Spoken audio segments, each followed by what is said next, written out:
गांधी जयंती की एक सच्ची भूतिया कहानी। यह घटना तब की है जब 2 अक्टूबर छुट्टी की सरकारी छुट्टी थी और उस दिन मेरे कुछ दोस्तों ने मिलकर हमारे गांव से थोड़ी दूरी पर लगभग 15 km की दूरी पर बने एक खंडहर किले के पास में पिकनिक मनाने का सोचा और उस दिन हमारे साथ यह सच्ची भूतिया घटना घटी। यह उस दिन की कहानी है जब हमारे स्कूल में गांधी जयंती और लाल बहादुर शास्त्री जयंती की छुट्टी थी। हम सब दोस्तों ने सोचा कि चलो यार, इस दिन कहीं बाहर पिकनिक मनाने जाते हैं, तो मेरे सभी दोस्तों ने भी हामी भर दी। सबने मिलकर गांव से थोड़ी दूरी पर बने खंडहर के पास में पिकनिक मनाने का फैसला किया। वह दिन काफ़ी अच्छा और सुंदर था। हम सभी ने खाना बनाने का सामान अपने साथ रख लिया क्योंकि हम सभी खाना वहां जाकर बनाना चाहते थे।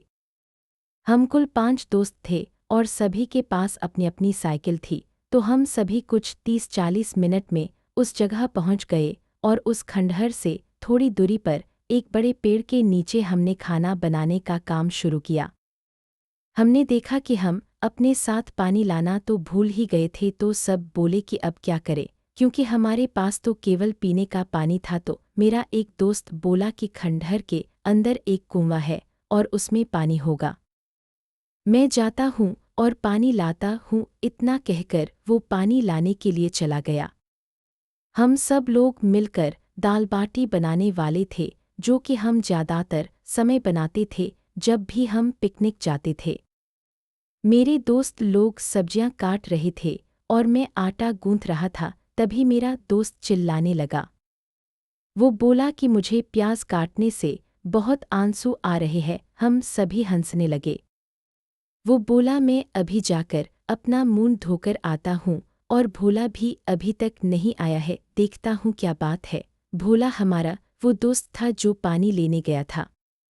कुछ मिनट बाद मेरा वो दोस्त, जिसकी आंखों में प्याज काटने के कारण आंसू आ रहे थे, वो जोर से चिल्लाया। उसकी आवाज़ किले के अंदर से आ रही थी। हम सभी बोले कि इसे क्या हो गया, और फिर मैं और मेरा एक दोस्त, हम दोनों मिलकर उसे देखने किले में गए। मेरा एक दोस्त उसी जगह पर रुककर हमारे सामान का ध्यान रख रहा था। हम दोनों किले के दरवाजे वाली जगह पर पहुंचे। वो कुआं उस किले के दरवाजे से थोड़ी दूरी पर ही था। हमने देखा कि मेरा वो दोस्त जो चिल्ला रहा था, वो वहां कुएं के पास खड़ा था, और भोला जो पहले पानी लेने गया था, वो नीचे जमीन पर लेटा हुआ था। मैंने अपने दोस्त से कहा कि इसे क्या हो गया है, तो वो बोला, यार, जब मैं यहाँ आया था तब भी ये यहीं पर लेटा हुआ था, और मुझे इसे यहाँ ऐसे लेटा हुआ देखकर मेरी चीख निकल गई।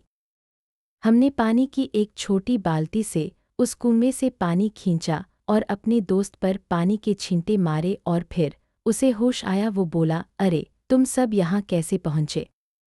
हमने कहा कि तू बहुत देर तक नहीं आया, तो फिर हम तुझे देखने आए, और फिर हमने तुझे यहाँ लेटा हुआ पाया। बता, तेरे साथ क्या हुआ था? वो बोला, यार, इस जगह से चलते हैं, यह जगह सही नहीं है।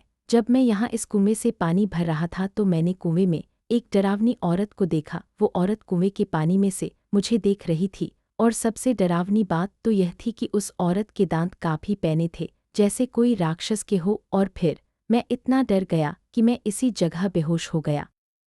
उसकी बात सुनकर हमें हंसी आने लगी, और हमने कुएं में झांक कर देखा, पर उस कुएं में कोई नहीं था। मैं उससे बोला कि भोला भाई, आज आपने नींद पूरी की थी या नहीं? हम सब हंसने लगे। हमने पानी भरा और हम सभी उस किले से निकलकर अपने दोस्त के पास पहुंचे, जो आग जलाने के लिए लकड़ियां इकट्ठा कर रहा था। वो बोला कि क्या हुआ था इसे, और ये भोला के चेहरे के तोते क्यों उड़ रखे हैं? हमने उसे सारी बात बताई, और वो भी बोला कि यह तेरा वहम होगा। उसने आग जलाई और सब्जी बनाने के लिए कढ़ाई को आग के ऊपर रखा, और उसने हमसे बाल्टी वाला पानी मांगा। तो जैसे ही मैं उस बाल्टी को उसकी ओर बढ़ाया, तो मैंने उस पानी में एक औरत का चेहरा देखा, जो मुझे देखकर हंस रही थी, और उसके दांत पैने और काफ़ी डरवाने लग रहे थे। पर एक ही पल में मैंने देखा कि उस पानी में कुछ नहीं था, और जैसे ही वो बाल्टी मैंने अपने उस दोस्त को दी जो कढ़ाई आग पर रख रहा था, उसने एक झटके में कहा कि इस बाल्टी में तो पानी ही नहीं है।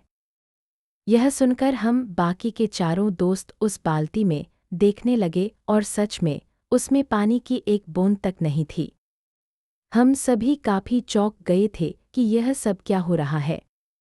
फिर मैंने भोला से भी कहा कि यार, तूने जिस भूतिया औरत को देखा था उसे मैंने भी अभी देखा है इस बाल्टी के पानी में, पर अब ये बाल्टी का पानी कैसे खत्म हो गया, बड़ा ही अजीब था। हम पांचों उठकर उस कुएं के पास गए तो हमने देखा कि वो कुआं तो सूखा हुआ था। फिर पहले जब हमने पानी भरा था वो कहाँ से आया? भोला बोला कि यार, हम लोगों को यहाँ से निकल जाना चाहिए, यह जगह ठीक नहीं है। और इतना सुनते ही हम सब अपना सामान लेकर वहाँ से निकल गए। मुझे अभी भी समझ नहीं आता कि उस दिन हमारे साथ क्या हुआ था। मैं खुश हूँ कि हमें कुछ नहीं हुआ, अच्छा हुआ हमने उस कुएं का पानी नहीं पिया। भोला कुछ दिन बीमार रहा और फिर वो भी ठीक हो गया, और अब जब भी हम उस किले वाली घटना को याद करते हैं तो डर के मारे सहम जाते हैं। दोस्तों, अगर आपको कहानी अच्छी लगी हो तो चैनल को लाइक, शेयर और सब्सक्राइब करें।